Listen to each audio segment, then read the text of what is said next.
Today, your topic is synthesis. Synthesis, ये session का beginning जो है टॉपिक है ग्रामर में, जो आज मैं आपको समझाने दे जा रहा हूँ। Synthesis means combining. Synthesis means combining. Synthesis is the process of combining two or more than two matters, or you can say two or more than two sentences as to get one sentence. यानी synthesis वह प्रक्रिया है जिसमें हम दो या दो से अधिक वाक्यों को जोड़ करके एक वाक्य बनाते हैं।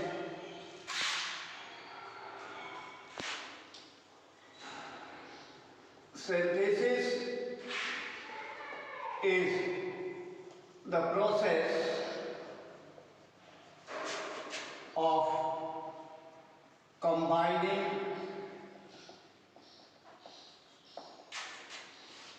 one or more than one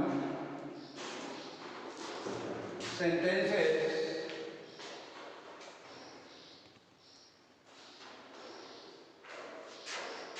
so as to get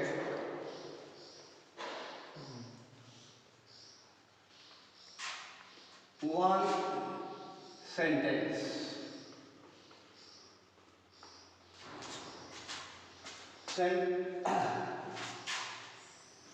but हमें एक चीज़ याद रखना होगा कि हम जब भी जोड़ते हैं वाक्यों को तो हमारे सेंटेंस सिंपल सेंटेंस होने चाहिए। सिंपल सेंटेंसों को जोड़ करके हम अलग अलग टाइप के वाक्य बना लेते हैं, जैसे कि सिंपल सेंटेंस भी बनाते हैं हम अलग अलग सिंपल सेंटेंसों को जोड़ करके, अलग अलग दो या दो से अधिक कंपाउंड सेंटेंसेस सिंपल सेंटेंसों जोड़ के हम कंपाउंड सेंटेंस भी बना लेते हैं। We can make complex sentences also.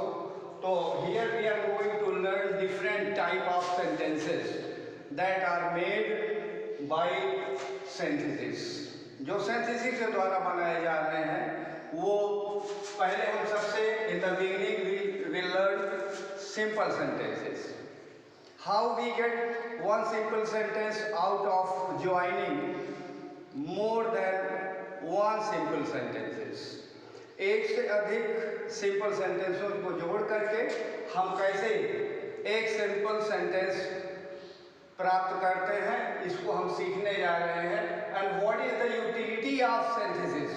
Synthesis का महत्व क्या है पहले जानें। सिंथेसिस हम इसलिए करते हैं, हमें ये इसलिए ज़रूरी है, it is very imperative to have idea about synthesis, because when we go to translate the things which are not only based on the sentences on the translation which you have learned in previous classes, and those translations are based on different tenses, kind of tenses, but here यहाँ पर हम सीखने जा रहे हैं अलग अलग प्रकार के सेंटेंसेस को, जो हमने बताया those are based on different things, participles like conjunctions. तो यहाँ पर हम सबसे पहले हम देखते हैं कि हम simple sentence, first we are going to learn how to make one simple sentence by combining two or more than two simple sentences.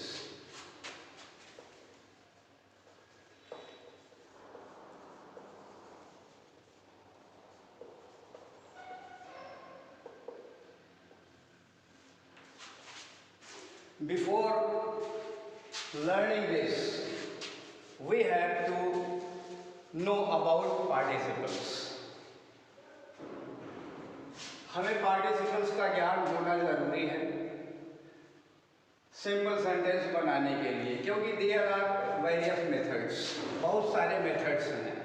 First method we take as by using participles, by using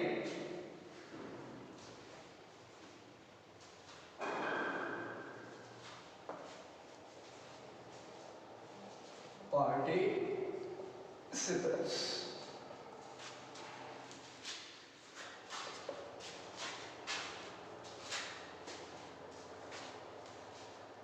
चले, we should know what are the participles and actually what the participles are. यानी participle कौन कौन से हैं और क्या होते हैं, हमें इसकी भी जानकारी होना जरूरी है। पहले हम देखेंगे कि पार्टिसिपल क्या होता है। Participles are nothing but the various forms of the word. We make use of the words in different forms in different way according to our need. अपनी जरूरत के अनुसार हम पार्टिसिपल बना लेते हैं वर्ड से। First we will see present participle.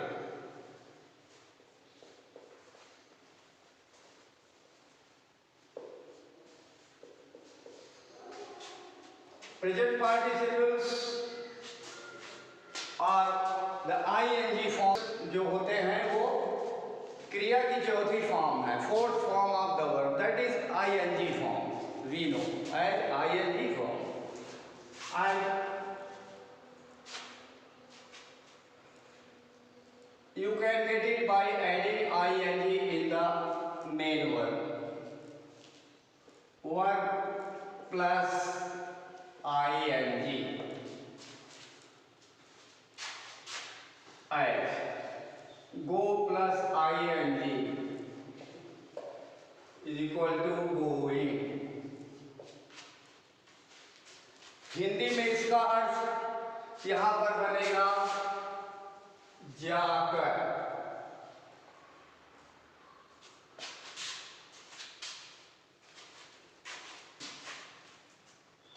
Present participles जो है ये it gives the sense of कर इन Hindi.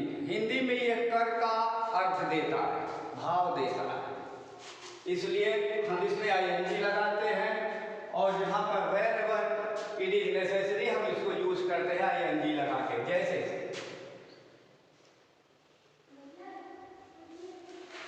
he saw the snake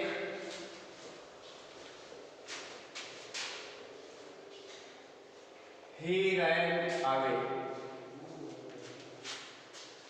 यहां पर हम देखेंगे कि दो वाक्य हैं। उसने सांप को देखा,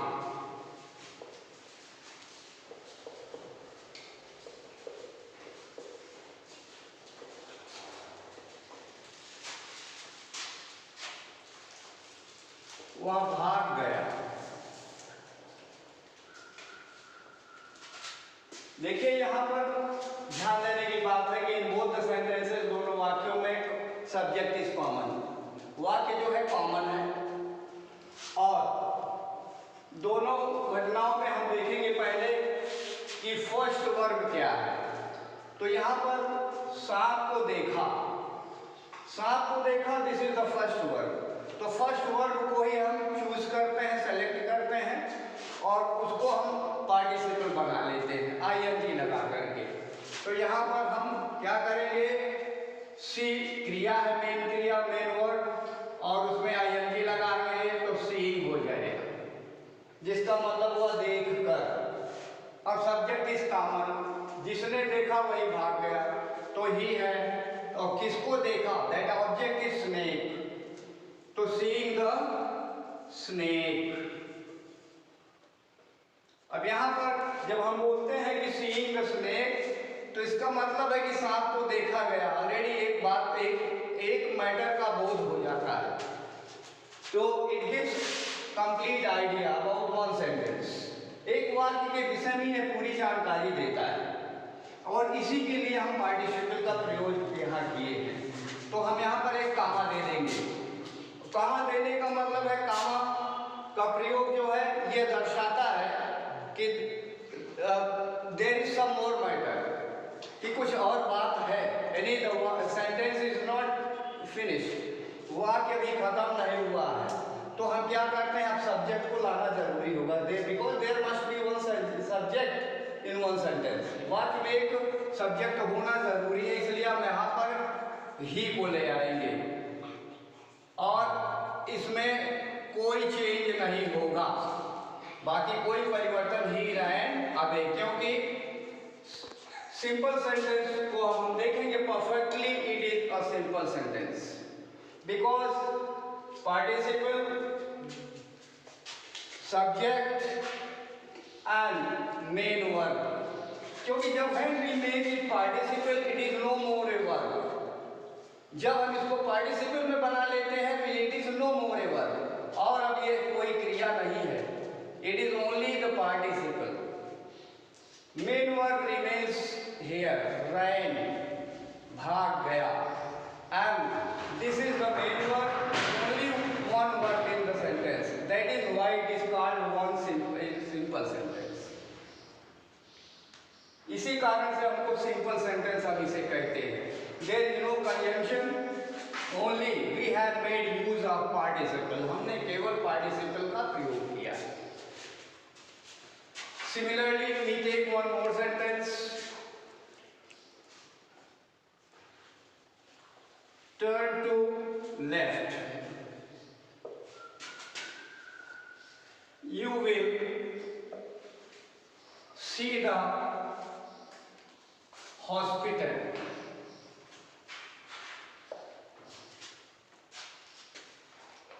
Turn to the left, बाएं मुड़िए, बाएं मुड़ो। You will see the hospital, आपको अस्पताल दिखाई देगा। तो देखिए, similarly we can make you turn to the left. First verb is turn, here and suggestion, और वर्ब जो है वाक्य के पहले आई हुई है। क्रिया जो है ये, क्योंकि इंपेरेटिव सेंटेंस है, इसमें जो है वर्ब से बिगिनिंग है वाक्य की और टर्न है। और दूसरे में हियर ऑल्सो बिकॉज इंपेरेटिव वाक्य में सब्जेक्ट वही होता है जो यहाँ पर यू दिया हुआ, you remain silent, it is not mentioned but it is there. तो you is common subject and we take the first word turn it into participle, present participle, तो we make it turning, हम इसे turning बना लेते हैं ing लगा करके पहली क्रिया में, turning to left।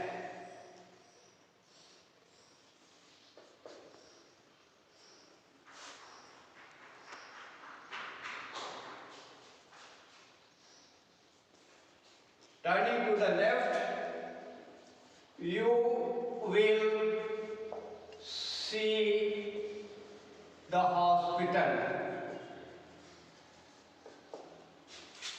यानी बाएं मुड़कर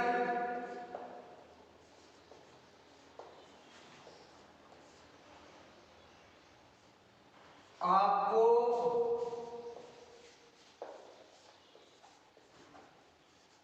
अस्पताल दिखाई देगा।